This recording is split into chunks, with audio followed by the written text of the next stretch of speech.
Hello everyone. Continuing with section 129. 129 specifically talks about financial statements. ഒരു company എല്ലാ വർഷവും എല്ലാ ഫിനാൻഷ്യൽ ഇയറും അവർ ഫിനാൻഷ്യൽ സ്റ്റേറ്റ്മെൻറ്റ്സ് പ്രിപ്പയർ ചെയ്യേണ്ട രീതികൾ, അത് ലേ ചെയ്യേണ്ട കാര്യങ്ങൾ, അങ്ങനെ കൺസോളിഡേറ്റഡ് ഫിനാൻഷ്യൽ സ്റ്റേറ്റ്മെൻറ്റ്സ് ഒക്കെ പറയുന്ന സെക്ഷനാണ് 129. അതിൽ ഫിനാൻഷ്യൽ സ്റ്റേറ്റ്മെൻറ്റ്സിൻ്റെ ഡെഫിനിഷൻ ഓൾറെഡി കവേർഡ് ആണ്. അതുകൊണ്ട് ഞാനത് റിപ്പീറ്റ് ചെയ്യുന്നില്ല. തൊട്ട് മുമ്പത്തുള്ള ഓഡിയോയിൽ ഞാനത് കവർ ചെയ്തിട്ടുണ്ട്. അടുത്തത് പറയാൻ വരുന്നതെന്ന് വെച്ചാൽ ഫിനാൻഷ്യൽ സ്റ്റേറ്റ്മെൻറ്റ്സിലെ ഒരു കോമ്പണൻ്റ് ആണ് cash flow statement. Cash flow statement 1% കമ്പനിയോ സ്മോൾ കമ്പനിയോ ഡോർമെൻറ്റ് കമ്പനിയോ ആണെങ്കിൽ അവർ ക്യാഷ് ഫ്ലോ സ്റ്റേറ്റ്മെൻറ്റ് ഫിനാൻഷ്യൽ സ്റ്റേറ്റ്മെൻറ്റ്സിൻ്റെ കൂടെ വെക്കണമെന്ന് നിർബന്ധമില്ല. അവർക്കത് ഓപ്ഷണലാണ്. അതുകൊണ്ട് അവർക്ക് വേണമെങ്കിൽ മാത്രം ക്യാഷ് ഫ്ലോ സ്റ്റേറ്റ്മെൻറ്റ് വെച്ചാൽ മതി. ഓക്കെ, അപ്പോൾ യഥാർത്ഥത്തിൽ ക്യാഷ് ഫ്ലോ സ്റ്റേറ്റ്മെൻറ്റിൽ 5 കാര്യങ്ങളുണ്ട്. Balance sheet, P&L, cash flow, statement of changes in equity and notes foaming part of accounts. ഇതിൽ OPCയോ സ്മോൾ കമ്പനിയോ ഡോർമെൻറ്റ് കമ്പനി ആണെങ്കിൽ അവരെന്ത് ഇൻക്ലൂഡ് ചെയ്യേണ്ട ആവശ്യമില്ല, ക്യാഷ് ഫ്ലോ സ്റ്റേറ്റ്മെൻറ്റ് ഇൻക്ലൂഡ് ചെയ്യേണ്ട ആവശ്യമില്ല. ഇതാണ് പേജ് നമ്പർ 9.7 കൊടുത്തിട്ടുള്ള ഡെഫിനിഷൻ്റെ കൂടെ അടുത്ത പേജിൽ however the financial statement with respect to 1% company, small company and dormant company may not include the cash flow statement എന്ന് പറഞ്ഞു നിർത്തുന്നത്. അത് തൊട്ട് താഴെ ഫിനാൻഷ്യൽ സ്റ്റേറ്റ്മെൻറ്റ്സ് ഞാൻ പറഞ്ഞു എല്ലാ വർഷവും എല്ലാ ഫിനാൻഷ്യൽ ഇയറും ഫിനാൻഷ്യൽ സ്റ്റേറ്റ്മെൻറ്റ്സ് പ്രിപ്പയർ ചെയ്യണമെന്ന്. എന്നാൽ ഫിനാൻഷ്യൽ ഇയർ എന്നുള്ള ഡെഫിനിഷനും കൂടെ കൊടുത്തിട്ടുണ്ട്. ആ ഡെഫിനിഷനിൽ 2-3 കാര്യങ്ങൾ നമ്മൾ ഓർക്കേണ്ടതെന്ന് വെച്ചാൽ, ഞാൻ പറഞ്ഞു ഫിനാൻഷ്യൽ ഇയർ എന്ന് പറയുന്നത് 12 മാസം അടങ്ങുന്ന ഒരു വർഷമാണ്. പക്ഷേ ഈ വർഷം തീരുന്നത് 31 മാർച്ചിനാണ്. അതുകൂടാതെ ഒരു കാര്യം ഫിനാൻഷ്യൽ ഇയറിൽ പറയുന്നതെന്ന് വെച്ചാൽ, നമ്മളുടെ കമ്പനി ഇൻകോർപ്പറേറ്റ് ചെയ്തത് ഒന്നെങ്കിൽ 1 ജാനുവരിയോ അല്ലെങ്കിൽ അതിന് ശേഷമുള്ള മാസങ്ങളിലോ ആണ്. അതായത് 1 ജാനുവരിയോ അല്ലെങ്കിൽ ഫെബ്രുവരിയോ അല്ലെങ്കിൽ മാർച്ചിലോ ഏതെങ്കിലും ഒരു ദിവസമാണ്. എന്നാൽ യഥാർത്ഥത്തിൽ 1 ജാനുവരിയിൽ ഇൻകോർപ്പറേറ്റ് ചെയ്തൊരു കമ്പനിയാണെങ്കിൽ അതിൻ്റെ ഫസ്റ്റ് ഫിനാൻഷ്യൽ ഇയർ എൻഡിങ് എന്ന് പറയുന്നത് 2 മാസം കഴിഞ്ഞിട്ടുള്ള മാർച്ച് 31 അപ്പോൾ യഥാർത്ഥത്തിൽ 3 മാസത്തെ ഫിനാൻഷ്യൽ സ്റ്റേറ്റ്മെൻറ്റ്സ് ആയിരിക്കും പ്രിപ്പയർ ചെയ്യുന്നത്. 3 മാസം എന്ന് പറയുന്നത് വളരെ ചുരുക്കമായുള്ളൊരു സമയമായതുകൊണ്ട് 1 ജാനുവരിയോ അല്ലെങ്കിൽ അതിന് ശേഷമോ ഇൻകോർപ്പറേറ്റ് ചെയ്ത കമ്പനിയാണ്. എന്നാൽ ആ വർഷം മാർച്ച് 31 ആയിരിക്കത്തില്ല അതിൻ്റെ ഫിനാൻഷ്യൽ ഇയർ ക്ലോസിങ്. അടുത്ത വർഷം മാർച്ച് 31 ആയിരിക്കും. ചുരുക്കത്തിൽ പറഞ്ഞാൽ 1 ജാനുവരിയിൽ ഇൻകോർപ്പറേറ്റ് ചെയ്തൊരു കമ്പനിയാണെങ്കിൽ 15 മാസമായിരിക്കും അവരുടെ ഫസ്റ്റ് ഫിനാൻഷ്യൽ ഇയർ. കാര്യം 3 മാസം ഒരു ചെറിയൊരു പീരീഡ് ആയതുകൊണ്ട് എക്സ്റ്റൻഷൻ കൊടുത്ത് ഒരു 15 മാസം ആക്കിയതാണ് എന്നും കൂടെ ആ ഡെഫിനിഷനിൽ പറയുന്നുണ്ട്. നിങ്ങൾ നോക്കിയാൽ മതി. അതുകൂടാതെ 1956 ആക്റ്റിൽ, അതായത് പഴയ കമ്പനീസ് ആക്റ്റിൽ ഫിനാൻഷ്യൽ ഇയർ എന്ന് പറഞ്ഞ കോൺസെപ്റ്റിനെ പറ്റിയിട്ട്, അതായത് നിർബന്ധമായിട്ട് പറയുന്നില്ലായിരുന്നു. എല്ലാ കമ്പനിയും ഫിനാൻഷ്യൽ ഇയർ കോൺസെപ്റ്റ് വേണം ഫോളോ ചെയ്യാനൊന്നും പറയുന്നില്ലായിരുന്നു. പക്ഷേ കമ്പനീസ് ആക്ട് 2013 തൊട്ടാണ് ഈ ഫിനാൻഷ്യൽ ഇയർ കോൺസെപ്റ്റ് ഫോളോ ചെയ്യണമെന്ന് പറയുന്നത്.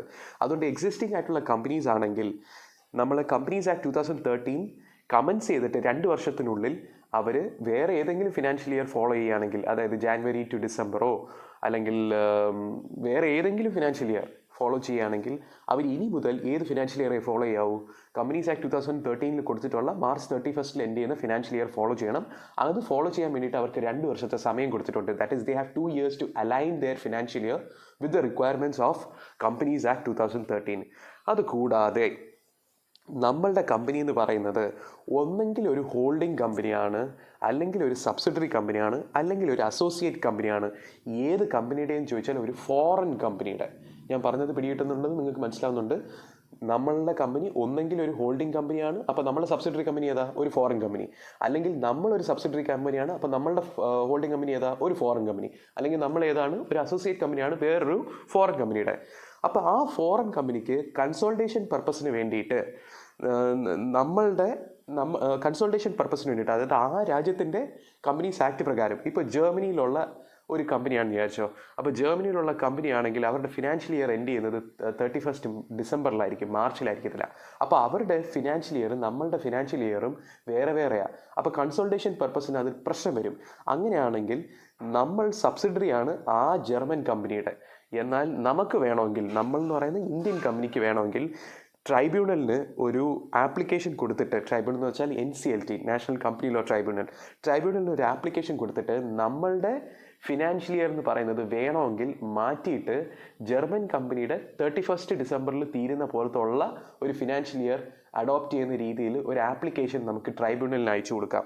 ട്രൈബ്യൂണൽ സാറ്റിസ്ഫൈഡ് ആണെങ്കിൽ നമ്മളുടെ ഫിനാൻഷ്യൽ ഇയർ മാർച്ച് 31 എൻഡ് ചെയ്യുന്ന ഫിനാൻഷ്യൽ ഇയർ അല്ലാതെ 31 ഡിസംബറിൽ എൻഡ് ചെയ്യുന്ന ഫിനാൻഷ്യൽ ഇയർ ആയിട്ട് മാറ്റും. അങ്ങനെ ഒരു പ്രൊവിഷനും കൂടെ ഉണ്ട്. അപ്പോൾ അതും കൂടെ മനസ്സിലാക്കണം. ഫിനാൻഷ്യൽ ഇയറിൻ്റെ ഡെഫിനിഷനിൽ ഇത്രയും കാര്യങ്ങൾ പറയുന്നുണ്ട്. ഞാൻ ആ ഫിനാൻഷ്യൽ ഇയറിൻ്റെ ഡെഫിനിഷൻ വായിക്കുകയാണ്. Page number 9.8 financial year section 2 subsection 41.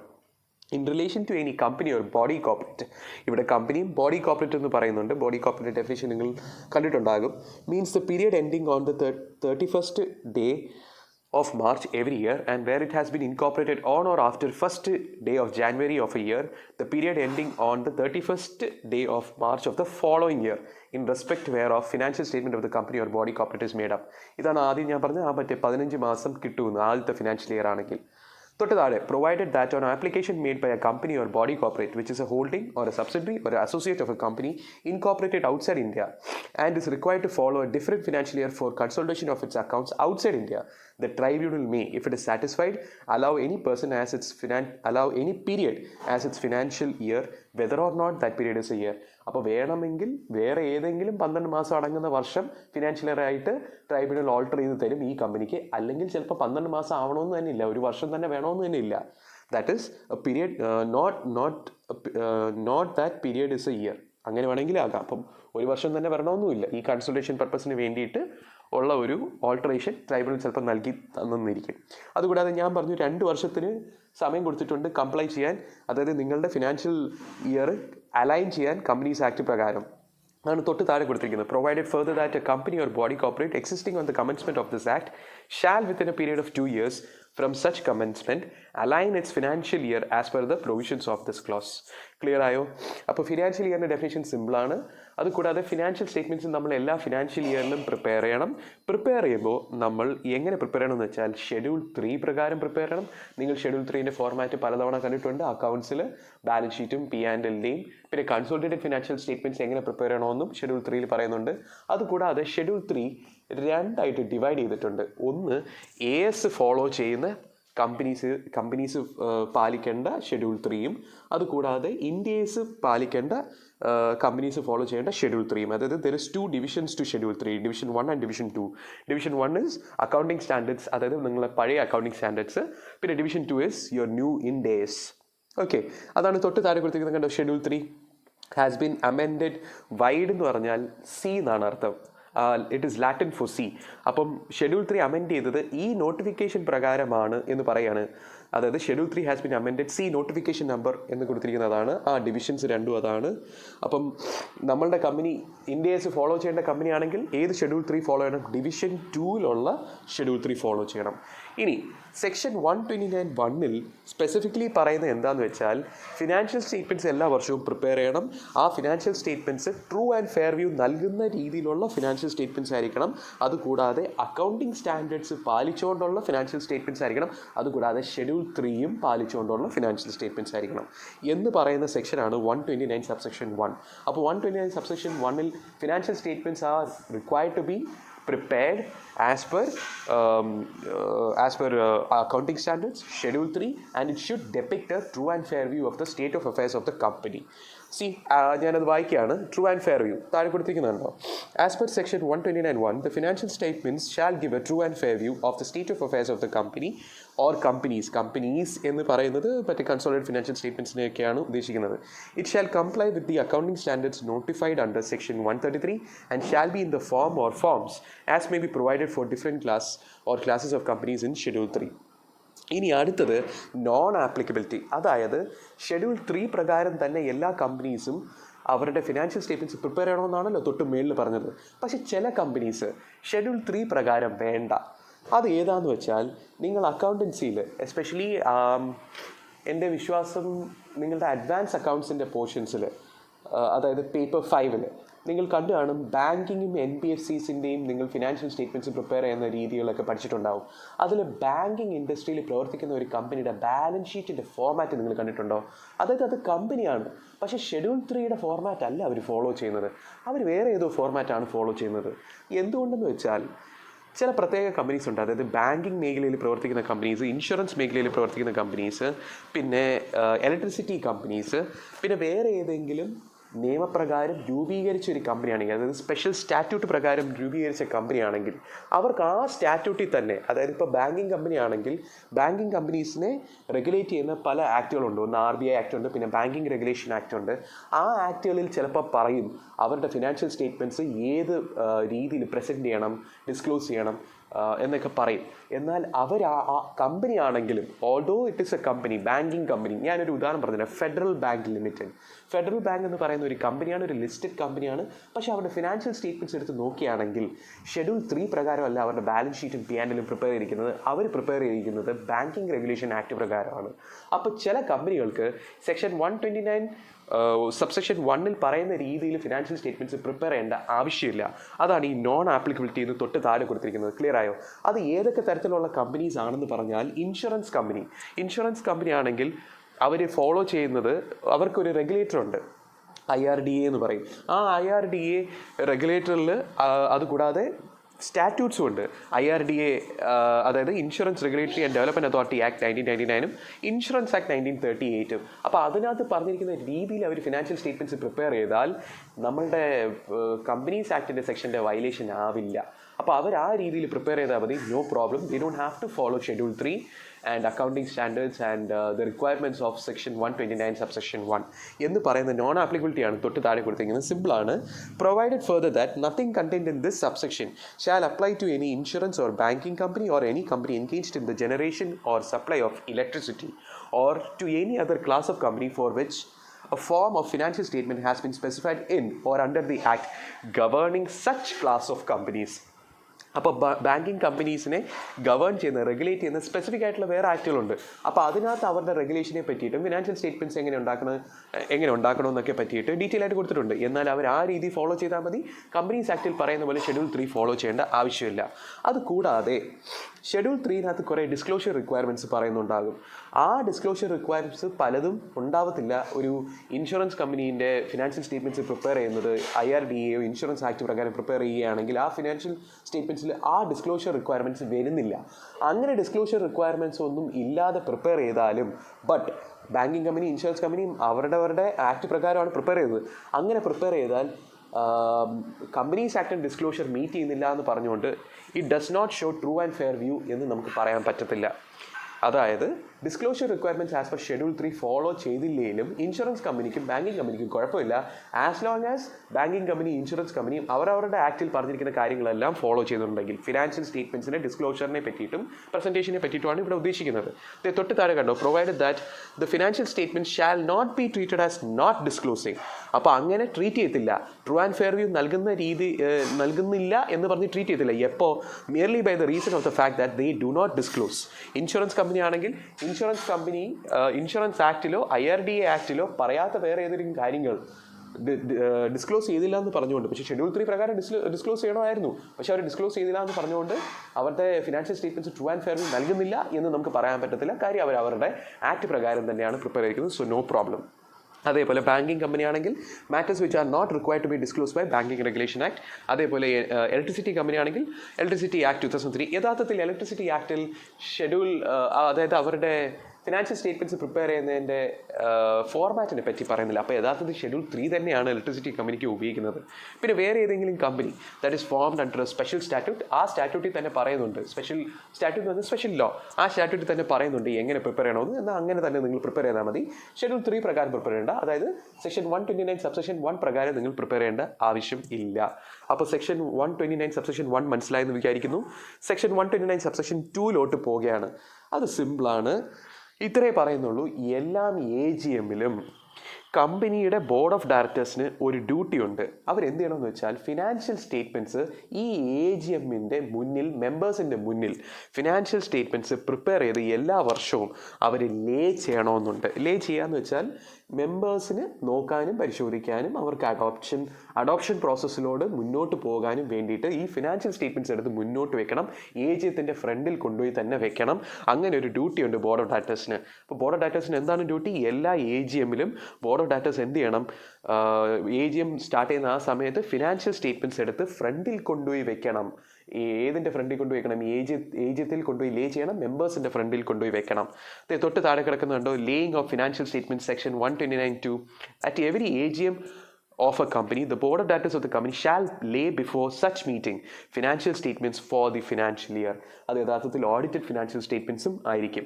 കാര്യം ഓഡിറ്റ് ഒക്കെ കഴിഞ്ഞ് AGM വിളിച്ചിട്ട് കൂടിയ ഒരു മീറ്റിംഗ് ആണ്. അപ്പം ഓഡിറ്റഡ് ഫിനാൻഷ്യൽ സ്റ്റേറ്റ്മെൻറ്റ്സ് ആയിരിക്കും എല്ലാ വർഷവും നമ്മളെ board of directors AGM start ചെയ്യുമ്പോൾ ഫിനാൻഷ്യൽ സ്റ്റേറ്റ്മെൻറ്റ്സ് ലേ ചെയ്യുന്നത് ഓഡിറ്റഡ് ഫിനാൻഷ്യൽ സ്റ്റേറ്റ്മെൻറ്റ്സ് ആയിരിക്കും. അത് അവർക്കൊരു ഡ്യൂട്ടി ഉണ്ട്. ക്ലിയർ ആയോ? അതുകൂടാതെ നമ്മളെ കമ്പനിക്ക് സബ്സിഡറി കമ്പനീസോ അല്ലെങ്കിൽ അസോസിയേറ്റ് കമ്പനീസോ ഉണ്ടെങ്കിൽ സ്റ്റാൻഡ് അലോൺ ഫിനാൻഷ്യൽ സ്റ്റേറ്റ്മെൻറ്റ്സ് ഉണ്ടാക്കുന്നതിൻ്റെ കൂടെ തന്നെ നമ്മൾ എന്ത് പ്രിപ്പയർ ചെയ്യണമെന്ന് വെച്ചാൽ കൺസോളിഡേറ്റഡ് ഫിനാൻഷ്യൽ സ്റ്റേറ്റ്മെൻറ്റ്സ് പ്രിപ്പയർ ചെയ്യണം.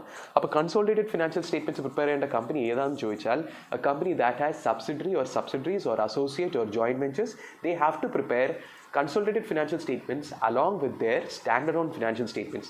എന്നിട്ട് ഈ സ്റ്റാൻഡലോൺ ഫിനാൻഷ്യൽ സ്റ്റേറ്റ്മെൻറ്റ്സ് ലേ ചെയ്യണമെന്ന് പറഞ്ഞില്ല എല്ലാ AGM-ലും. അത് കൂടാതെ തന്നെ ഈ കൺസോളിഡേറ്റഡ് ഫിനാൻഷ്യൽ സ്റ്റേറ്റ്മെൻറ്റ്സും അവർ എല്ലാ AGM-ലും ലേ ചെയ്യണം സ്റ്റാൻഡലോൺ ഫിനാൻഷ്യൽ സ്റ്റേറ്റ്മെൻറ്റ്സിൻ്റെ കൂടെ. ക്ലിയർ ആയോ? അതുമല്ല, ഈ കൺസോളിഡേറ്റഡ് ഫിനാൻഷ്യൽ സ്റ്റേറ്റ്മെൻറ്റ്സ് ഉണ്ടാക്കുമ്പോൾ ഇവരെങ്ങനെയാണോ അവരുടെ സ്റ്റാൻഡലോൺ ഫിനാൻഷ്യൽ സ്റ്റേറ്റ്മെൻറ്റ്സ് ഉണ്ടാക്കിയത്, അക്കൗണ്ടിങ് സ്റ്റാൻഡേർഡ്സ് ഒക്കെ ഫോളോ ചെയ്ത് ഷെഡ്യൂൾ 3 ഒക്കെ ഫോളോ ചെയ്ത് അതുപോലെ തന്നെ വേണം, അതേ രീതിയിൽ തന്നെ വേണം കൺസോളിഡേറ്റഡ് ഫിനാൻഷ്യൽ സ്റ്റേറ്റ്മെൻറ്റ്സും ഇവർ പ്രിപ്പയർ ചെയ്ത് AGM-ത്തിലൊക്കെ ലേ ചെയ്യാനും സർക്കുലേറ്റ് ചെയ്യാനും ഒക്കെ. ഓക്കെ, മെമ്പേഴ്സിനൊക്കെ സർക്കുലേറ്റ് ചെയ്യാനും. അത് കൂടാതെ നമ്മളുടെ സ്റ്റാൻഡ് അലോൺ ഫിനാൻഷ്യൽ സ്റ്റേറ്റ്മെൻറ്റും കൺസോളിഡേറ്റഡ് ഫിനാൻഷ്യൽ സ്റ്റേറ്റ്മെൻറ്റ്സും വേണമെന്ന് ഞാൻ പറഞ്ഞല്ലോ. പിന്നെ ഒരു സ്റ്റേറ്റ്മെൻറ്റ് കൂടെ അറ്റാച്ച് ചെയ്യണം ഫിനാൻഷ്യൽ സ്റ്റേറ്റ്മെൻറ്റ്സിനോടെ. ഈ സ്റ്റേറ്റ്മെൻറ്റിൻ്റെ പേരാണ് AOC1.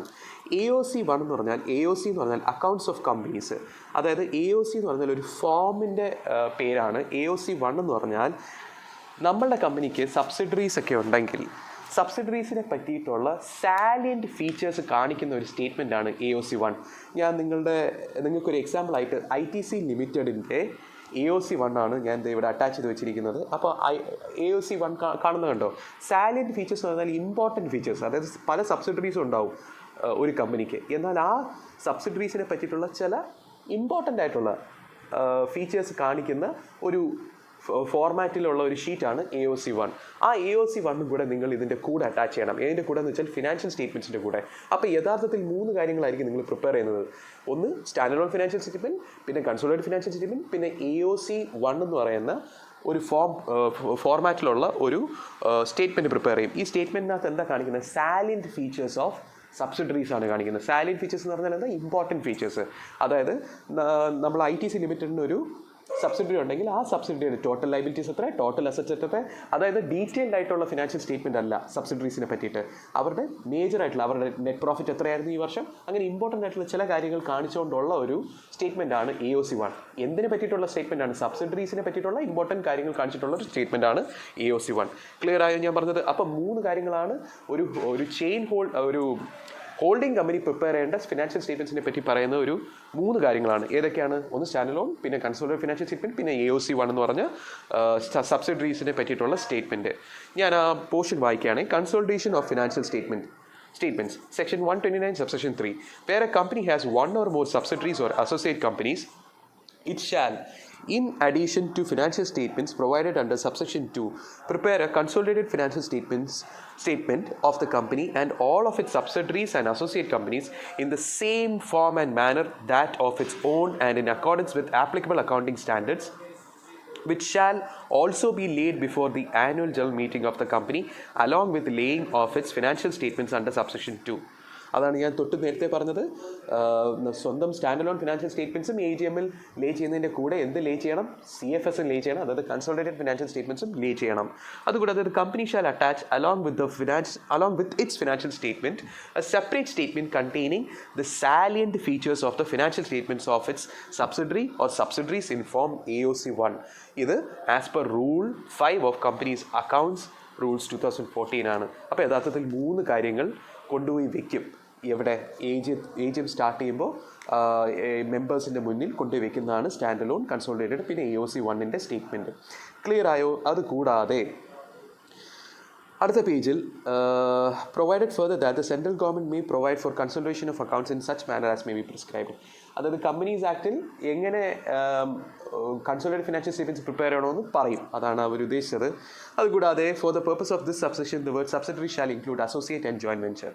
അപ്പോൾ ജോയിൻറ്റ് വെഞ്ചറും അസോസിയേറ്റ് കമ്പനിയും എന്തിനെ പോലെ തന്നെ ട്രീറ്റ് ചെയ്യും, സബ്സിഡറിനെ പോലെ തന്നെ ട്രീറ്റ് ചെയ്യും. അതുകൂടാതെ manner of consultation of accounts schedule 3 ഞാൻ പറഞ്ഞു, കൺസോളിഡേറ്റഡ് ഫിനാൻഷ്യൽ സ്റ്റേറ്റ്മെന്റ്സ് ഉണ്ടാക്കുന്ന ഫോർമാറ്റും പറയുന്നുണ്ട്. അതുകൂടാതെ അക്കൗണ്ടിങ് സ്റ്റാൻഡേർഡ്സിലും നിങ്ങൾ പല അക്കൗണ്ടിങ് സ്റ്റാൻഡേർഡ്സും നോക്കിക്കാണും, അതിനകത്തും ഉണ്ട് കൺസോൾട്ടേഷനെ പറ്റിയിട്ട്. പക്ഷേ അക്കൗണ്ടിങ് സ്റ്റാൻഡേർഡ്സിലും ഷെഡ്യൂൾ 3 പറയുന്ന വേറെ വേറെ രീതിയിലൊക്കെയാണ് കൺസോൾട്ടേഷൻ. അപ്പം അക്കൗണ്ടിങ് സ്റ്റാൻഡേർഡ്സിൻ്റെ റിക്വയർമെൻറ്റ് മീറ്റ് ചെയ്യുകയാണെങ്കിൽ അക്കൗണ്ടിങ് സ്റ്റാൻഡേർഡ്സ് പ്രകാരം നിങ്ങൾ കൺസോൾട്ടേറ്റ് ചെയ്യണം. അഥവാ അക്കൗണ്ടിങ് സ്റ്റാൻഡേർഡ്സിൻ്റെ റിക്വയർമെൻറ്റ് മീറ്റ് ചെയ്യുന്നില്ല എന്നാൽ നിങ്ങൾ ഷെഡ്യൂൾ 3 പ്രകാരം കൺസോൾട്ടേറ്റ് ചെയ്താൽ മതി. അത് നിങ്ങൾക്ക് ഡീറ്റെയിൽഡ് ആയിട്ട് അക്കൗണ്ട്സിൽ നിങ്ങളുടെ അക്കൗണ്ട്സ് സാർ പറഞ്ഞു തരും. ചുരുക്കത്തിൽ പറഞ്ഞാൽ കൺസോൾട്ടേറ്റഡ് ഫിനാൻഷ്യൽ സ്റ്റേറ്റ്മെൻറ്റ്സ് ഉണ്ടാക്കണം. എങ്ങനെയൊക്കെ? ഒന്നെങ്കിൽ അക്കൗണ്ടിങ് സ്റ്റാൻഡേർഡ്സ് പ്രകാരം അല്ലെങ്കിൽ ഷെഡ്യൂൾ 3 പ്രകാരം. നിങ്ങൾ ഒരു ഹോൾഡിംഗ് കമ്പനിയൊക്കെ ആണെങ്കിൽ നിങ്ങൾക്ക് സബ്സിഡറിയും അസോസിയേറ്റ് ജോയിന്റ് വെഞ്ചേഴ്സ് ഒക്കെ ഉണ്ടെങ്കിൽ നിങ്ങൾ എന്ത് പ്രിപ്പയർ ചെയ്യണം? CFS പ്രിപ്പയർ ചെയ്യണം. അത്രേ ഉള്ളൂ.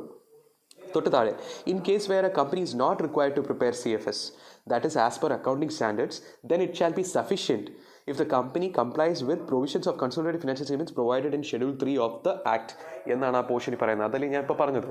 അക്കൗണ്ടിംഗ് സ്റ്റാൻഡേർഡ്സിൻ്റെ റിക്വയർമെൻറ്റ്സ് നിങ്ങൾ മീറ്റ് ചെയ്യുന്നില്ല, that is a particular company is not considered subsidiary of a company as per accounting standards, but it is considered as per companies act. അങ്ങനെ ഒരു വ്യത്യാസം വരാം കേട്ടോ. അതായത് accounting definition of subsidiary and companies ആക്ടിൻ്റെ definition of subsidiary might be different. If that's the case then accounting standards പ്രകാരം നിങ്ങൾ കൺസോൾട്ടേറ്റ് ചെയ്യേണ്ട ഷെഡ്യൂൾ 3 പ്രകാരം കൺസോൾട്ടേറ്റ് ചെയ്താൽ മതി. അത്രയുള്ള ആ ഭാഗം. പിന്നെ തൊട്ട് താഴെ കൊടുത്തിരിക്കുന്നുണ്ടോ exemptions from preparation of CFS. അതിൻ്റെ അർത്ഥം എന്താ? ഇങ്ങനത്തെ ചില ഈ താഴെ കൊടുത്തിരിക്കുന്ന ഈ 3 കണ്ടീഷൻ പാലിക്കുകയാണെങ്കിൽ നിങ്ങൾ കൺസോൾട്ടേറ്റഡ് ഫിനാൻഷ്യൽ സ്റ്റേറ്റ്മെൻറ്റ്സ് ഉണ്ടാക്കണ്ട. ഇത് ഇച്ചിരി ഇമ്പോർട്ടൻ്റ് ആണ്, ശ്രദ്ധിച്ച് കേൾക്കണം. എന്താണ് ഞാനിപ്പോൾ പറഞ്ഞത്? Exemptions from preparation of CFS. നിങ്ങളുടെ കമ്പനി ഈ തൊട്ട് താഴെ കൊടുത്തിരിക്കുന്ന 3 കാര്യങ്ങൾ പാലിക്കുന്ന കമ്പനിയാണെങ്കിൽ എന്ത് പ്രിപ്പയർ ചെയ്യേണ്ട ആവശ്യമില്ല, കൺസോൾട്ടേറ്റഡ് ഫിനാൻഷ്യൽ സ്റ്റേറ്റ്മെൻറ്റ്സ് പ്രിപ്പയർ ചെയ്യേണ്ട ആവശ്യമില്ല, even though you have subsidiaries, associates and joint ventures. Clear ആയോ? ഏത് 3 കാര്യങ്ങളാണെന്ന് പറയുന്നത് ശ്രദ്ധിച്ച് കേൾക്കുക. നിങ്ങൾ എന്ന് പറയുന്ന കമ്പനി ഒരു ഹോൾലി ഓൺഡ് സബ്സിഡറി കമ്പനിയാണ്. എന്താണ് ഹോൾലി ഓൺഡ് സബ്സിഡറി? നിങ്ങൾക്കൊരു ഹോൾഡിംഗ് കമ്പനിയുണ്ട്. ആ ഹോൾഡിംഗ് കമ്പനി നിങ്ങളുടെ പെയ്ഡ് അപ്പ് ഷെയർ ക്യാപിറ്റലിൻ്റെ 100% ഹോൾഡ് ചെയ്യുന്നുണ്ട്, അല്ലെങ്കിൽ 100% ഓഫ് ദ വോട്ടിംഗ് റൈറ്റ്സ് ഈ ഹോൾഡിംഗ് കമ്പനിയുടെ കയ്യിലാണ്. എന്നാൽ നിങ്ങളൊരു സബ്സിഡറിയാണ്, അതുകൂടാതെ നിങ്ങൾ എന്താവും? ഒരു ഹോൾലി ഓൺഡ് സബ്സിഡറി ആവും. ക്ലിയർ ആയോ? അല്ലെങ്കിൽ നിങ്ങളൊരു പാർഷ്യലി ഓൺഡ് സബ്സിഡറിയാണ്. അതിൻ്റെ അർത്ഥം എന്താ? ഹോൾഡിംഗ് കമ്പനിക്ക് 100% of the paid up share capital hold ചെയ്യുന്നില്ല നമ്മളുടെ സബ്സിഡറി കമ്പനിയിൽ. അപ്പോൾ വേറെ പല മെമ്പേഴ്സും ഉണ്ട്. എന്നാൽ ആ വേറെ പല മെമ്പേഴ്സില്ലേ, അവർ എന്തിൻ്റെ കൺസെൻറ്റ് കൊടുത്തിട്ടുണ്ടെന്ന് വെച്ചാൽ കൺസോൾട്ടേറ്റഡ് ഫിനാൻഷ്യൽ സ്റ്റേറ്റ്മെൻറ്റ്സ് പ്രിപ്പയർ ചെയ്യേണ്ട ഈ കമ്പനി എന്ന് പറഞ്ഞൊരു കൺസെൻറ്റ് കൊടുത്തിട്ടുണ്ട്. ചുരുക്കത്തിൽ പറയുകയാണെങ്കിൽ ഞാനിപ്പോൾ ഒരു ചെയിൻ ഹോൾഡിങ്ങിൻ്റെ ഒരു കാര്യം പറയാൻ പോയാണ്. ശ്രദ്ധിച്ചു കേട്ടോ. ഒരു കമ്പനിയുണ്ട്, എ ലിമിറ്റഡ് എന്ന് പറയുന്ന ഒരു കമ്പനി. എ ലിമിറ്റഡ് എന്ന് പറയുന്ന കമ്പനിക്ക് വേറൊരു സബ്സിഡറി ഉണ്ട്, ബി ലിമിറ്റഡ് എന്ന് പറയുന്ന കമ്പനിക്ക് വേറൊരു സബ്സിഡറി ഉണ്ട്, സി ലിമിറ്റഡ്. ക്ലിയർ ആകുന്നുണ്ടോ? അപ്പോൾ യഥാർത്ഥത്തിൽ ബി ലിമിറ്റഡിൻ്റെ സബ്സിഡറിയാണ് സി ലിമിറ്റഡ്, എ ലിമിറ്റഡിൻ്റെ സബ്സിഡറിയാണ് ബിയും സിയും. അപ്പോൾ ബി ലിമിറ്റഡ് എന്ന് പറഞ്ഞ കമ്പനി ഫിനാൻഷ്യൽ സ്റ്റേറ്റ്മെൻറ്റ്സ് പ്രിപ്പയർ ചെയ്യുമ്പോൾ ബി ലിമിറ്റഡിൻ്റെ സ്റ്റാൻഡ് അലോണും പ്രിപ്പയർ ചെയ്യണം, B+C അടങ്ങുന്ന ഒരു കൺസോൾട്ടേറ്റഡ് ഫിനാൻഷ്യൽ സ്റ്റേറ്റ്മെൻറ്റ്സ് പ്രിപ്പയർ ചെയ്യണം, ആണല്ലോ. അതേപോലെ എ ലിമിറ്റഡ് ആണെങ്കിലോ എ ലിമിറ്റഡിൻ്റെ stand alone financial statements prepare ചെയ്യണം. അതുകൂടാതെ consolidated financial statements including ABC അടങ്ങുന്ന 3 കമ്പനീസിൻ്റെയും ഗ്രൂപ്പ് ഓഫ് കമ്പനീസിൻ്റെയും ഒരു കൺസോൾട്ടേറ്റഡ് ഫിനാൻഷ്യൽ സ്റ്റേറ്റ്മെൻറ്റ്സ് പ്രിപ്പയർ ചെയ്യണം. യഥാർത്ഥത്തിൽ ഇവിടെ എന്താ പറ്റുന്നതെന്ന് വെച്ചാൽ ബി സിൻ്റെയും കൂടെ ചേർത്ത് പ്രിപ്പയർ ചെയ്യുന്നുണ്ട്, എ ബിൻ്റെയും സിൻ്റെയും ചേർത്ത് പ്രിപ്പയർ ചെയ്യുന്നുണ്ട്. അപ്പോൾ ബി യഥാർത്ഥത്തിൽ ഒന്നും കൂടെ സി പ്രിപ്പയർ ചെയ്യുന്നതിന് തുല്യമാവത്തില്ലേ? അപ്പോൾ വേണമെങ്കിൽ എക്സംഷൻ കൊടുക്കാൻ പറ്റും. ആർക്കെന്ന് വെച്ചാൽ ബി ലിമിറ്റഡ് സി ലിമിറ്റഡിനെയും കൂടെ ചേർത്തിട്ടുള്ള കൺസോൾട്ടേറ്റഡ് ഫിനാൻഷ്യൽ സ്റ്റേറ്റ്മെൻറ്റ്സ് ഉണ്ടാക്കണ്ട. എപ്പോൾ? എ ലിമിറ്റഡ് പ്രിപ്പയർ ചെയ്യുകയാണെങ്കിൽ. എ എന്ന് പറയുന്നതാണ് അൾട്ടിമേറ്റ് ഹോൾഡിംഗ് കമ്പനി. ക്ലിയർ ആകുന്നുണ്ടോ? അപ്പോൾ അൾട്ടിമേറ്റ് ഹോൾഡിംഗ് കമ്പനി പ്രിപ്പയർ ചെയ്യുകയാണെങ്കിൽ ഇൻ്റർമീഡിയറ്റ് ഹോൾഡിംഗ് കമ്പനിയായ ബി ലിമിറ്റഡ് പ്രിപ്പയർ ചെയ്യേണ്ട എന്നുള്ളൊരു ലോജിക്കാണ്. ആ ലോജിക്കിൻ്റെയാണ് ഈ 3 പോയിൻറ്റ്സ്. ആ ലോജിക്കിൻ്റെ 3 പോയിൻറ്റ്സിൽ ഞാൻ വേണമെങ്കിൽ ആ 3rd പോയിന്റ് വായിക്കുമ്പോഴായിരിക്കും നിങ്ങൾക്ക് ഇച്ചിരി കൂടെ ക്ലാരിറ്റി വരുന്നത്.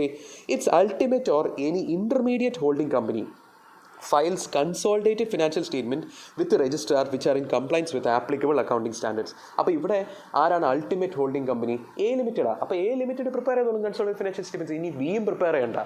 ബി സി ചേർത്തിട്ട് പ്രിപ്പയർ ചെയ്യും, എ ബിയും സിയും ചേർത്തിട്ട് പ്രിപ്പയർ ചെയ്യും. അപ്പം എ പ്രിപ്പയർ ചെയ്യുന്നതുകൊണ്ട് ബി പ്രിപ്പയർ ചെയ്യേണ്ട ആവശ്യമില്ല. അപ്പോൾ എക്സംഷൻ ആർക്കാണ് കൊടുത്തിരിക്കുന്നത്? ബിയിലാണ്. അതുകൂടാതെ വേറെ 2 കണ്ടീഷനും കൂടെ സാറ്റിസ്ഫൈ ചെയ്യണം ബി. എന്ത് പ്രിപ്പയർ ചെയ്യാതിരിക്കാൻ വേണ്ടിയിട്ട്? CFS പ്രിപ്പയർ ചെയ്യാൻ വേണ്ടിയിട്ട്. അതാണ് മേളിലുള്ള 2 പോയിന്റ്. അപ്പോൾ 3ാമത്തെ പോയിന്റ് മനസ്സിലായല്ലോ. രണ്ടാമത്തെ പോയിന്റ് വളരെ സിമ്പിളാണ്.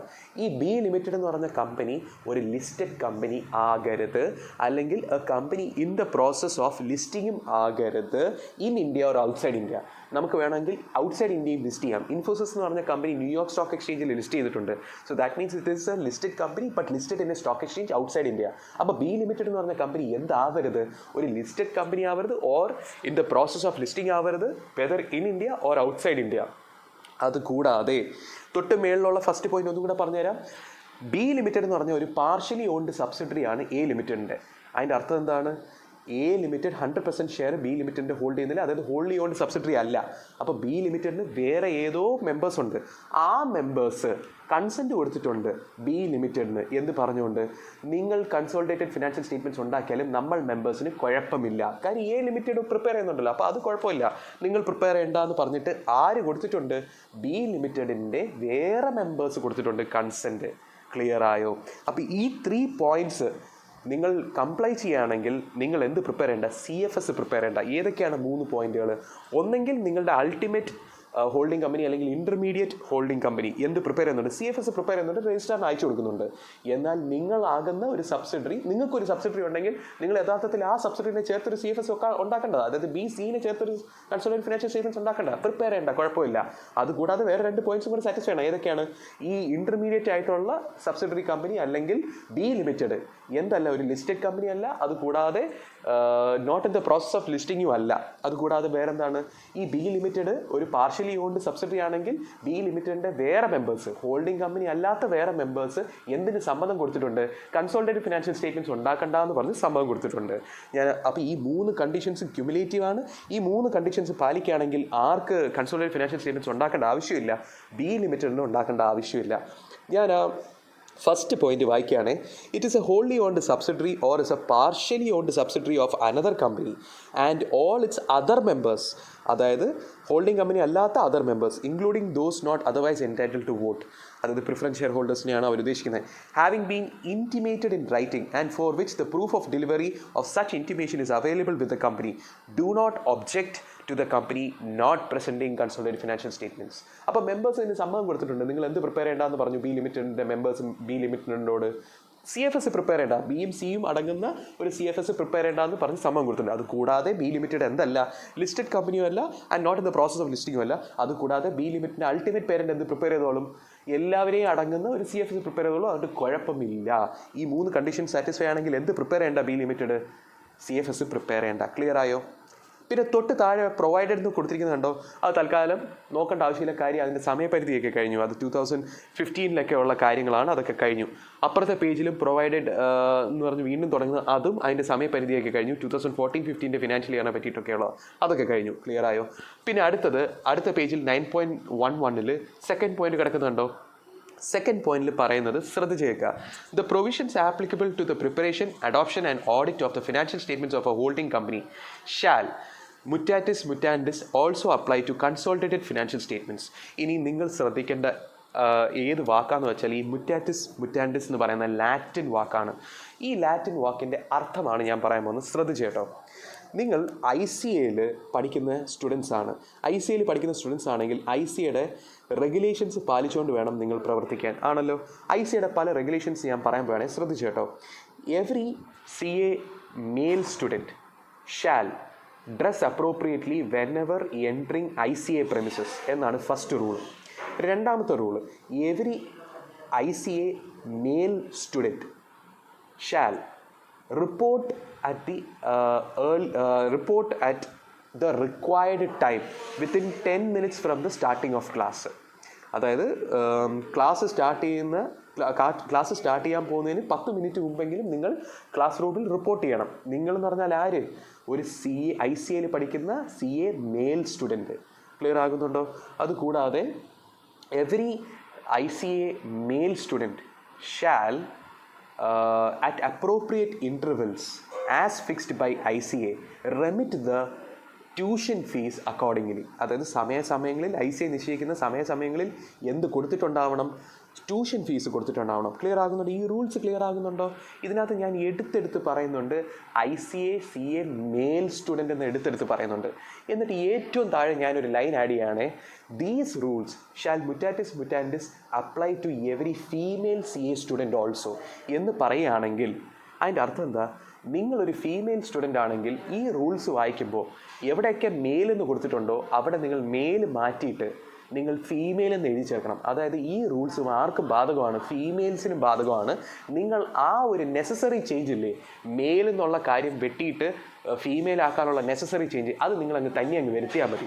അപ്പോൾ ചുരുക്കത്തിൽ ഈ സെക്കൻഡ് പോയിന്റിൽ എന്താ ഉദ്ദേശിക്കുന്നത് വെച്ചാൽ, കൺസോളിഡേറ്റഡ് ഫിനാൻഷ്യൽ സ്റ്റേറ്റ്മെൻറ്റ്സ് നിങ്ങൾ ഉണ്ടാക്കുമല്ലോ, ആ കൺസോളിഡേറ്റഡ് ഫിനാൻഷ്യൽ സ്റ്റേറ്റ്മെൻറ്റ്സിൻ്റെ പ്രിപ്പറേഷനും ഓഡിറ്റും അഡോപ്ഷനും നിങ്ങളുടെ സാധാ സ്റ്റാൻഡ് അലോൺ ഫിനാൻഷ്യൽ സ്റ്റേറ്റ്മെൻറ്റ്സിനെ പോലെ തന്നെ ആയിരിക്കണം. അതായത് കമ്പനീസ് ആക്ടിൽ സാധാ സ്റ്റാൻഡ് അലോൺ ഫിനാൻഷ്യൽ സ്റ്റേറ്റ്മെൻറ്റ്സിനെ പറ്റിയിട്ട്, പ്രിപ്പറേഷനെ പറ്റിയിട്ടും അഡോപ്ഷനെ പറ്റിയിട്ടും ഓഡിറ്റിനെ പറ്റിയിട്ട് എന്തൊക്കെയോ പറയുന്നുണ്ടോ അതെല്ലാം ഏതിനും ആപ്ലിക്കബിൾ ആണ്, കൺസോളിഡേറ്റഡ് ഫിനാൻഷ്യൽ സ്റ്റേറ്റ്മെൻറ്റ്സിനും ആപ്ലിക്കബിൾ ആണ്. ക്ലിയർ ആയോ പറഞ്ഞത്? ഞാൻ ആ സെക്കൻഡ് പോയിന്റ് ഒന്നും കൂടെ വായിച്ചു തരാം. The provisions applicable to the preparation, adoption and audit of the financial statements of a holding company shall mutatis mutandis also apply to the consolidated financial statements. അപ്പോൾ കൺസോളിഡേറ്റഡ് ഫിനാൻഷ്യൽ സ്റ്റേറ്റ്മെൻറ്റ്സ് ഉണ്ടാക്കുകയാണെങ്കിൽ standard of financial statements എങ്ങനെയാണോ prepare ചെയ്ത് അതുപോലെ prepare ചെയ്യണം. അതിൻ്റെ audit എങ്ങനെയാണ് ചെയ്തത് അതുപോലെ തന്നെ ഓഡിറ്റ് ചെയ്യണം. അഡോപ്റ്റ് ചെയ്യുന്നത് എങ്ങനെയാണ്? അഡോപ്ഷൻ എന്താണെന്ന് വെച്ചാൽ AGMൽ മെമ്പേഴ്സ് സ്വീകരിക്കുന്നതിനെയാണ് അഡോപ്ഷൻ എന്ന് പറയുന്നത്. അത് ഞാൻ മാനേജ്മെൻറ്റ് ആൻഡ് അഡ്മിനിസ്ട്രേഷൻ എന്ന് പറഞ്ഞ ചാപ്റ്റർ പറയുകയാണെങ്കിൽ ഡീറ്റെയിൽ ആയിട്ട് പറഞ്ഞുതരാം. അതൊരു ഓർഡിനറി ബിസിനസ്സാണ് എന്നൊക്കെ ഞാൻ നേരത്തെ ഒരു ഓഡിയോയിൽ ഞാൻ പറഞ്ഞിട്ടുണ്ടെന്നാണ് ഞാൻ വിശ്വസിക്കുന്നത്. അപ്പോൾ നിങ്ങൾക്ക് ഈ മുറ്റാൻഡിസിൻ്റെ അർത്ഥം മനസ്സിലായോ? അതിൻ്റെ യഥാർത്ഥത്തിൽ ഇംഗ്ലീഷിലെ ട്രാൻസ്ലേഷൻ എന്ന് വെച്ചാൽ വിത്ത് നെസസറി ചേഞ്ചസ്. അപ്പം എവിടെയൊക്കെ നിങ്ങൾ സ്റ്റാൻഡ് അലോൺ ഫിനാൻഷ്യൽ സ്റ്റേറ്റ്മെൻറ്റ്സ് എന്ന് എഴുതി വെച്ചിരിക്കുന്നത് കാണുന്നുണ്ട്, അത് വെട്ടി മാറ്റിയിട്ട് നിങ്ങൾ എന്താക്കണം? കൺസോളിഡേറ്റഡ് ഫിനാൻഷ്യൽ സ്റ്റേറ്റ്മെൻറ്റ്സ് ആക്കണം. സിമ്പിളാണല്ലോ. ഇനി അടുത്തത് മൂന്നാമത്തെ പോയിന്റ് ശ്രദ്ധിച്ചു കേട്ടോ. Without prejudice two subsection 1. ഈ പ്രെജുഡിസ് ഇവിടെ ഈ ഒരു വാക്യത്തിൻ്റെ അർത്ഥം എന്താണെന്ന് വെച്ചാൽ, സബ്സെക്ഷൻ 1 എഴുതിയിരിക്കുന്നത് അവിടെ നിൽക്കട്ടെ, അത് മാറ്റരുത്, അത് പാലിച്ചിരിക്കണം, അത് കൂടാതെ എന്നാണ് ഈ വാക്യത്തിൻ്റെ അർത്ഥം. അപ്പോൾ വിത്തൗട്ട് പ്രെജുഡിസ് ടു സബ്സെക്ഷൻ 1 എന്ന് വെച്ചാൽ സബ്സെക്ഷൻ 1 പാലിക്കണം, അത് കൂടാതെ വേറെ പല കാര്യങ്ങളും ഇതിനകത്ത് പറയുന്നുണ്ട്. അതായത് ഈ തേർഡ് പോയിന്റിനകത്ത് പറയുന്നുണ്ട്. അതായത് യഥാർത്ഥത്തിൽ സെക്ഷൻ 129 സബ്സെക്ഷൻ 5 പറയുന്നുണ്ട്. എന്താ പറയുന്നതെന്ന് വെച്ചാൽ, സബ്സെക്ഷൻ 1 എന്താ പറയുന്നത്? നിങ്ങൾ അക്കൗണ്ടിങ് സ്റ്റാൻഡേർഡ്സ് പാലിച്ചുകൊണ്ടുള്ള ഫിനാൻഷ്യൽ സ്റ്റേറ്റ്മെൻറ്റ്സ് പ്രിപ്പയർ ചെയ്യണമെന്നല്ലേ പറയുന്നത്? അഥവാ നിങ്ങൾ അക്കൗണ്ടിങ് സ്റ്റാൻഡേർഡ്സ് പ്രകാരമല്ല പ്രിപ്പയർ ചെയ്ത് നിങ്ങളുടെ ഫിനാൻഷ്യൽ സ്റ്റേറ്റ്മെൻറ്റ്സ്, എന്നാൽ നിങ്ങളുടെ ഫിനാൻഷ്യൽ സ്റ്റേറ്റ്മെൻറ്റ്സിൽ ആഡിക്വേറ്റ് ഡിസ്ക്ലോഷർ കൊടുക്കണം. നിങ്ങൾ ഏതൊക്കെ അക്കൗണ്ടിങ് സ്റ്റാൻഡേർഡ് പാലിക്കാതെയാണ് പ്രിപ്പയർ ചെയ്തത്, അതിൻ്റെ ഫിനാൻഷ്യൽ ഇമ്പാക്റ്റും കൂടെ കാണിച്ചുകൊണ്ട് വേണം. അതുകൂടാതെ അതിൻ്റെ റീസൺസും of why you are not complying with such accounting standards, അതിൻ്റെ റീസണും കൂടെ കാണിച്ചുകൊണ്ട് വേണം നിങ്ങൾ ഫിനാൻഷ്യൽ സ്റ്റേറ്റ്മെൻറ്റ്സ് പ്രിപ്പയർ ചെയ്യാൻ. ഞാനിപ്പോൾ എന്താ പറഞ്ഞത്? സബ്സെക്ഷൻ 1 എന്താ പറയുന്നത്? 129 സബ്സെക്ഷൻ 1 ഫിനാൻഷ്യൽ സ്റ്റേറ്റ്മെൻറ്റ്സ് പ്രിപ്പയർ ചെയ്യുമ്പോൾ എങ്ങനെ പ്രിപ്പയർ ചെയ്യണം? അക്കൗണ്ടിങ് സ്റ്റാൻഡേർഡ്സ് പാലിച്ചുകൊണ്ട് പ്രിപ്പയർ ചെയ്യണം. എന്നിട്ട് 129 സബ്സെക്ഷൻ 5 എന്താ പറയുന്നത്? അഥവാ നിങ്ങൾ അക്കൗണ്ടിങ് സ്റ്റാൻഡേർഡ്സ് പാലിക്കാതെ വല്ലതും പ്രിപ്പയർ ചെയ്താൽ you will have to give adequate disclosure as to why you have not followed accounting standards in the preparation of financial statements. Also, the reasons why you have not followed, also the financial impact of not following such accounting standards. Clear ayo? Appo third point, without prejudice to subsection 1, where the financial statements of a company do not comply with accounting standards referred in subsection 1, the company shall disclose in its financial statements the deviation from accounting standards, the reasons for such deviation, and the financial effects, if any, arising out of such deviation. നിങ്ങൾക്ക് AS1 disclosure of accounting policies ഒക്കെ അറിയുമെങ്കിൽ അതിനകത്ത് ഇതുപോലത്തുള്ളൊരു ഒരു കാര്യത്തെപ്പറ്റി പറയുന്നുണ്ട് ആണല്ലോ. Accounting standards follow ചെയ്തില്ലെങ്കിൽ അതിൻ്റെ കാര്യങ്ങളൊക്കെ പറയുന്നുണ്ടല്ലോ, ഡിസ്ക്ലോസ് ചെയ്യണമെന്ന്. അതുപോലെ തന്നെ ഓക്കെ. നാലാമത്തെ പോയിന്റ് ശ്രദ്ധിച്ചു കേട്ടോ. വേണമെങ്കിൽ സെൻട്രൽ ഗവൺമെൻറ്റിന് ഒരു നോട്ടിഫിക്കേഷൻ ഇറക്കിയിട്ട് ചില കമ്പനികളോ അല്ലെങ്കിൽ ഏതെങ്കിലും ഒരു കമ്പനിക്കോ അക്കൗണ്ടിങ് സ്റ്റാൻഡേർഡ് പാലിക്കാതെ തന്നെ ഫിനാൻഷ്യൽ സ്റ്റേറ്റ്മെൻറ്റ്സ് പ്രിപ്പയർ ചെയ്തോ എന്ന് പറഞ്ഞൊരു നോട്ടിഫിക്കേഷൻ ഇറക്കാനുള്ള റൈറ്റ് ഉണ്ട്. ആ റൈറ്റ് സെൻട്രൽ ഗവൺമെൻറ് ഉപയോഗിക്കുന്നത് പൊതു താല്പര്യം കണക്കിലാക്കിയിട്ടാണ്. ഞാനൊരു ഉദാഹരണം പറഞ്ഞുതരാം. നിങ്ങൾക്ക് ഡിഫൻസ് സെക്ടറിൽ പ്രവർത്തിക്കുന്ന കമ്പനീസ് ഉണ്ടെന്ന് വിചാരിച്ചാൽ, അതായത് government companies in the production of defence equipments.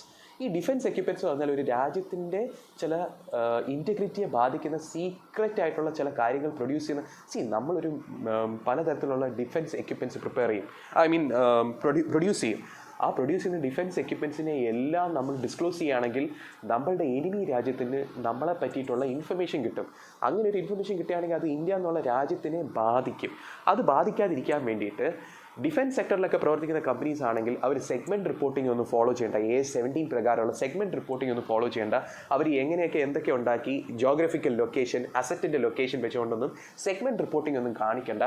അതായത് വേണമെങ്കിൽ ഒരു നോട്ടിഫിക്കേഷൻ അടിച്ചിറക്കിയിട്ട് സെൻട്രൽ ഗവൺമെൻറ് എന്ത് ചെയ്യാം, എക്സെംപ്റ്റ് ചെയ്യാം ചില കമ്പനീസിനെ from following the provisions of accounting standards with regard to what, public interest. അപ്പോൾ പൊതു താല്പര്യം കണക്കിലാക്കിയിട്ട് വേണമെങ്കിൽ സെൻട്രൽ ഗവൺമെൻറ് എന്ത് ചെയ്യാം, ചില കമ്പനീസിനെ എക്സെംപ്റ്റ് ചെയ്യാം. എന്ത് ഫോളോ ചെയ്യേണ്ടെന്ന് പറഞ്ഞുകൊണ്ട്, ചില കാര്യങ്ങളൊക്കെ ഫോളോ ചെയ്തുകൊണ്ട് പറഞ്ഞുകൊണ്ട് അക്കൗണ്ടിങ് സ്റ്റാൻഡേർഡ്സിൽ പറയുന്ന ചില കാര്യങ്ങൾ, അല്ലെങ്കിൽ ഏതെങ്കിലും ഒരു അക്കൗണ്ടിങ് സ്റ്റാൻഡേർഡ്, അല്ലെങ്കിൽ കുറേ അക്കൗണ്ടിങ് സ്റ്റാൻഡേർഡ്സ്, അങ്ങനെ ഒരു റൈറ്റ് ഉണ്ട് central government. That is central government may എക്സെംപ്റ്റ്.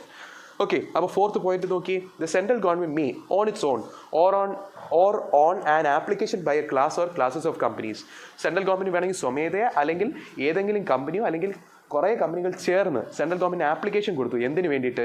By notification except any company or classes of companies from complying with any requirements of this section or the rules made thereunder if it is considered necessary to grant such exemption in the public interest and any such exemption may be granted either unconditionally or subject to any such conditions as may be specified in the notification. ദേ തൊട്ട് താഴെ ലൈനിൻ്റെ താഴെ കിടക്കുന്നുണ്ടോ? For exemptions granted to government companies engaged in production of defense equipments. ഞാൻ പറഞ്ഞില്ല, defence equipments produce ചെയ്യുന്ന companies ആണെങ്കിൽ അവർ segment reporting follow ചെയ്യേണ്ട എന്ന് പറഞ്ഞുകൊണ്ടൊരു നോട്ടിഫിക്കേഷൻ സെൻട്രൽ ഗവൺമെൻറ് ഇറക്കിയിരുന്നു. കാര്യം ആ നോട്ടിഫിക്കേഷൻ എന്തിനാണ് ഇറക്കിയെന്ന് വെച്ചാൽ, ഡിഫൻസ് എക്യുപ്മെൻറ്റ്സ് പ്രിപ്പയർ ചെയ്യുന്ന കമ്പനി ആണെങ്കിൽ അവർ ഡിഫൻസ് എക്യുപ്മെൻറ്റ്സിനെ പറ്റിയിട്ട് ഡിസ്ക്ലോഷർ ഒക്കെ കൊടുക്കണം. അത് കൊടുത്താൽ ഇന്ത്യ എന്നുള്ള രാജ്യത്തിൻ്റെ ഇൻറ്റഗ്രിറ്റിയെ ബാധിക്കും. എനിമി കൺട്രീസിന് നമ്മളുടെ ഡിഫൻസ് എക്യുപ്മെൻറ്റ്സിനെ പറ്റിയിട്ട് നോളജ് വരും. അത് വരാതിരിക്കാനാണ് ഈ എക്സംഷൻ കൊടുത്തത്. ഫോർ ഡിസ്ക്ലോഷർ ചെയ്യേണ്ട എന്ന് പറഞ്ഞിട്ടുള്ള എക്സംഷൻ സെൻട്രൽ ഗവൺമെൻറ് പ്രൊവൈഡ് ചെയ്തത്. ഈ സെക്ഷൻ എന്ന് പറയുന്നത് സെക്ഷൻ 129 സബ്സെക്ഷൻ 6 ആണ്. അപ്പോൾ യഥാർത്ഥത്തിൽ ഇനി ഒരേ ഒരു സബ്സെക്ഷനെയും കൂടെ ബാക്കിയുള്ളൂ, 129 സബ്സെക്ഷൻ 7. അത് പെനാൽറ്റി പ്രൊവിഷനാണ്. തൊട്ട് മേളിൽ പറഞ്ഞിരിക്കുന്ന ഇത്രയും സബ്സെക്ഷൻ പാലിക്കാതെ പ്രവർത്തിക്കുകയാണെങ്കിൽ ആർക്കൊക്കെ ശിക്ഷ വരുമെന്നാണ് പറയുന്നത്. If a company contravenes the provisions of this section, the managing director, the whole-time director in charge of finance, the CFO or any other person charged by the board. ഇതേ സെയിം ലൈനാണ് section 128 ഉപയോഗിച്ചിരിക്കുന്നത്. പക്ഷേ വേറൊരു extra ഉണ്ട്.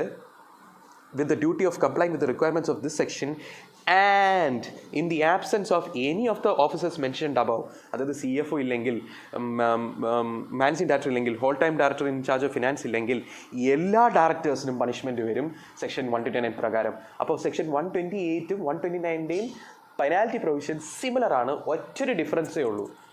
ഈ പറഞ്ഞിരിക്കുന്ന managing director, whole time director in charge of finance അല്ലെങ്കിൽ CFO ഇവരൊന്നും ഇല്ലെങ്കിൽ ആർക്ക് പെനാൽറ്റി വരും?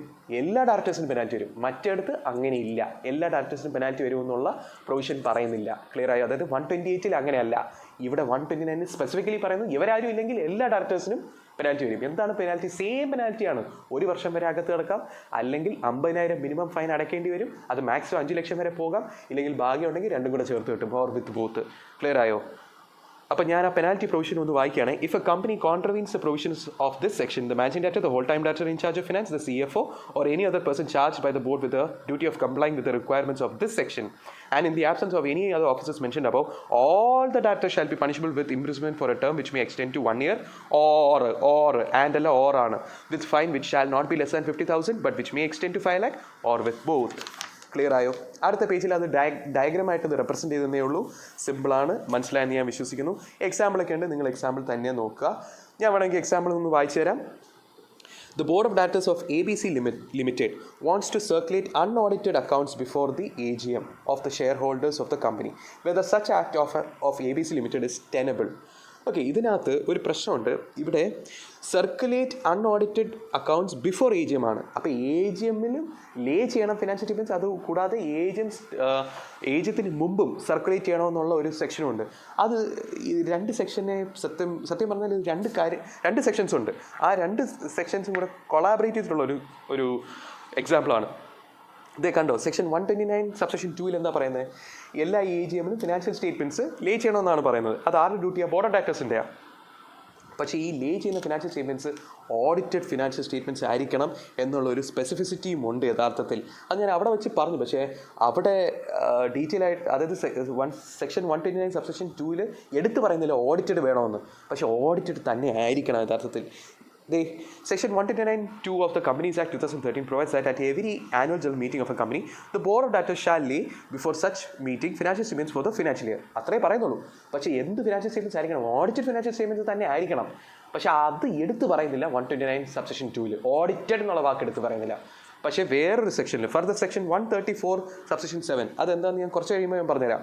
Provides that A signed copy of every financial statement including consolidated financial statement if any shall be issued circulated published along with a copy each of any notes annexed to, and the notes forming part of financial statement, auditor report and board report.